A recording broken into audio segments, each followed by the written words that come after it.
बच्चों, जय हिंद। तो आज की वीडियो में देखने वाले हैं most important question coordinate geometry से और ट्रिग्नोमेट्री से। तो आइए देखते हैं क्वेश्चन नंबर 1। क्वेश्चन नंबर 1 है find the distance between the points A, दिया हुआ coordinate a, b and b minus a, b। तो डिस्टेंस निकालना है कि ए बी के बीच का डिस्टेंस हम कैसे फाइंड करते हैं। तो बहुत ही सिंपल क्वेश्चन है। यदि यही क्वेश्चन नंबर्स में दिया रहता तो और आसान हो जाता, लेकिन यहाँ पे दिया वेरिएबल में। तो देखिए इस क्वेश्चन को हम कैसे सॉल्व करेंगे। देखिए डिस्टेंस कैसे निकालते हैं, डिस्टेंस कैसे फाइंड करते हैं। तो ए बी के बीच का डिस्टेंस कैसे हम फाइंड करते हैं। तो A B is equal to, इसका फार्मूला होता है डिस्टेंस फार्मूला, आप लोग को पता होगा, x2 माइनस x1 का whole square plus y2 minus y1 का।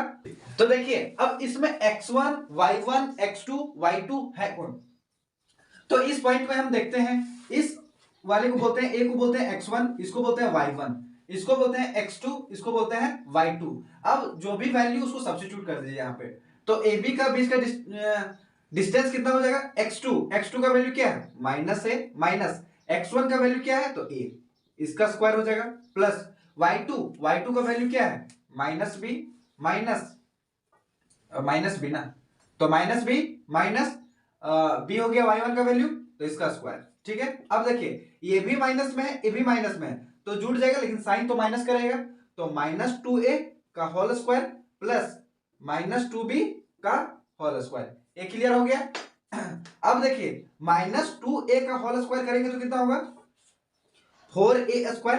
क्यों होगा, ये माइनस में था तो स्क्वायर करने पे क्या होता है पॉजिटिव हो जाता है, और 2 का स्क्वायर 4 और a का स्क्वायर a स्क्वायर। सिमिलरली उसका भी माइनस 2b का स्क्वायर 4b स्क्वायर। अब यहां से आपको दिख रहा है कि 4 और 4 कॉमन निकल सकता है, तो 4 को कॉमन निकाल देंगे तो क्या हो जाएगा a square plus b square, ये हो जाएगा रूट में।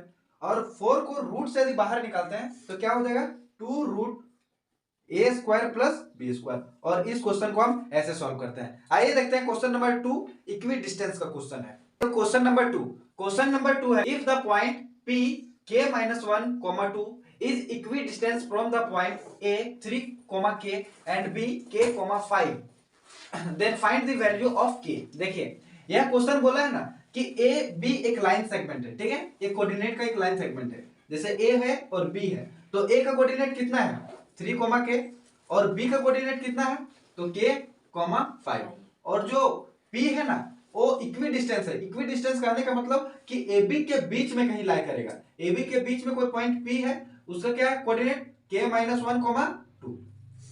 इक्वी डिस्टेंस का मतलब होता है कि AP जितना डिस्टेंस होगा उतना ही डिस्टेंस PB होगा। ठीक है, तो हम इसको लिख सकते हैं AP is equal to PB equidistance के रूल से, क्योंकि इक्वी डिस्टेंस मतलब होता है कि AB के बीच में जो बिंदु P है वो मिड पॉइंट में होगा। ठीक है, मिड पॉइंट में होगा मतलब मध्य बिंदु होगा। अब देखिए AP में हम क्या डिस्टेंस फार्मूला लगा सकते हैं, और PB में क्या हम डिस्टेंस फार्मूला लगा सकते हैं। तो लगाइए, AP का डिस्टेंस फार्मूला लगाएंगे तो क्या करेंगे under root x2 minus x1 का whole square plus y2 minus y1 का whole square is equal to PB के बीच में इसका भी फार्मूला लगाना है x2 माइनस x1 का whole square plus y2 minus y1 का होल स्क्वायर। अब देखिए AP में मेरा x1 y1 x2 y2 को आप पहचानिए कौन है। तो AP में देखिए, तो AP में ये हो जाता है x1, ये हो जाता है y1, ये हो जाता है x2, ये हो जाता है y2। AP में देखना है, तो AP में x2 का वैल्यू क्या है k माइनस 1, ठीक है, माइनस x1 का वैल्यू क्या है 3, तो इसका पूरे का स्क्वायर हो जाएगा। ठीक है, प्लस y2 का वैल्यू क्या है 2, तो यहां पे लिखिए 2 माइनस y1 का वैल्यू क्या है देखिए इसका स्क्वायर हो गया इज इक्वल टू, इसको सॉल्व करते हैं। अब देखिए किसका है PB का है, तो P और B, तो PB में मेरा x1 y1 x2 y2 change हो जाएगा, ये हो जाएगा x1 y1, ये हो जाएगा x2 और y2, तो x2 k माइनस क्या हो जाएगा k माइनस 1 का होल स्क्वायर प्लस y2 का वैल्यू क्या है 5 माइनस y1 का वैल्यू क्या है 2, तो 5 माइनस 2 का होल स्क्वायर। अब इसको अच्छे से सॉल्व कीजिए। देखिए ये स्क्वायर रूट से ये स्क्वायर रूट कैंसिल हो गया, या आप बोल सकते हैं ऑन स्क्वायरिंग बोथ साइड, तो रूट हट जाएगा। अब इसको सॉल्व करते हैं, तो ये हो जाएगा k माइनस 1 माइनस 3 इसका whole square plus 2 minus k का whole square is equal to, इसको हम लिख सकते हैं k माइनस 1 का होल स्क्वायर, ब्रैकेट को ओपन कर दे रहे हैं, अब इसको लिख सकते हैं प्लस 3 का होल स्क्वायर, ठीक है। अब देखिए इसको सॉल्व करते हैं, तो k -1 और -3, तो ये हो गया k -4 का whole square plus 2 - k whole square is equal to, ये हो जाएगा k से k कैंसिल हो गया तो -1 का होल स्क्वायर और प्लस 3 का होल स्क्वायर। अब स्क्वायरिंग को ओपन करना है a - b के फॉर्म में। देखिए अब इसको हम a - b के होल स्क्वायर में तोड़ते हैं, तो k देखिए a - b मींस k का square a square plus b square -2 into k into 4, फिर प्लस इसको लिख सकते हैं a स्क्वायर मतलब 2 का स्क्वायर प्लस b स्क्वायर मतलब k का स्क्वायर -2 इंटू k 2ab, ठीक है, और इज इक्वल टू -1 का स्क्वायर 1, कौन है देखो, और 3 का स्क्वायर 9, ठीक है। अब देखिए इसको सॉल्व करते हैं, तो ये हो गया k square plus 16 -8k plus 4 plus k square -4k is equal to 10 लिख सकते हैं। अब इस 10 को आप इधर लेते आइए और जो भी सेम टर्म होगा उसको जोड़ दीजिए या घटा दीजिए, तो देखिए k square plus k square 2k square, और देखिए ये हो गया 16 और 4 तो ये हो गया 20, और ये हो गया -8k और -4k तो -12k, और ये +10 है तो इधर आया तो -10 इज इक्वल टू 0। अब देखिए इसको अच्छे से सॉल्व कर लेते हैं, तो ये हो गया मेरा 2k स्क्वायर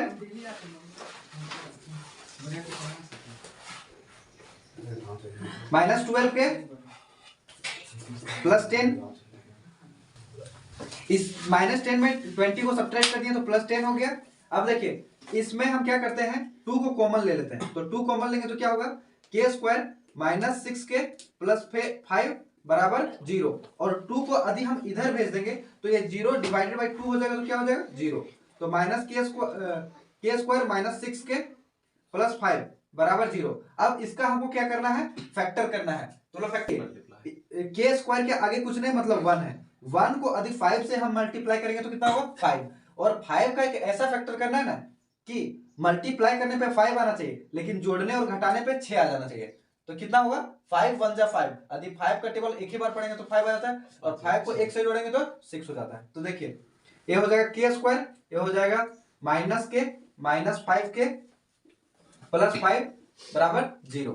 अब देखिए इसमें से इन दोनों में से आगे कॉमन लेना है, तो k को कॉमन ले लेंगे तो कितना होगा k -1, और यहां से -5 कॉमन ले लेंगे तो क्या हो जाएगा k -1 इज इक्वल टू 0। ये फैक्टर और ये फैक्टर सेम रहेगा तभी आपका फैक्टर सही होगा वरना गलत। तो देखिए k -5 और एक बार हो जाएगा k -1 इक्वल टू 0, तो एक बार k का वैल्यू कितना हो जाएगा 5 हो जाएगा और एक बार k का वैल्यू कितना हो जाएगा 1। तो पूछा था कि k का वैल्यू फाइंड कीजिए, तो इस तरह हम क्या करते हैं k का 2 वैल्यू आया, k का 2 वैल्यू इसका निकलेगा, तो k का वैल्यू आपके लिए फाइंड हो गया। तो आप कोऑर्डिनेट में बता सकते हैं कि यहाँ पे कितना क्या वैल्यू होगा किसी भी कोऑर्डिनेट का। तो इस तरह इस क्वेश्चन को सॉल्व करता है। यह क्वेश्चन 2014 में पूछा गया, सीबीएसई में 2014 में पूछा गया है। अब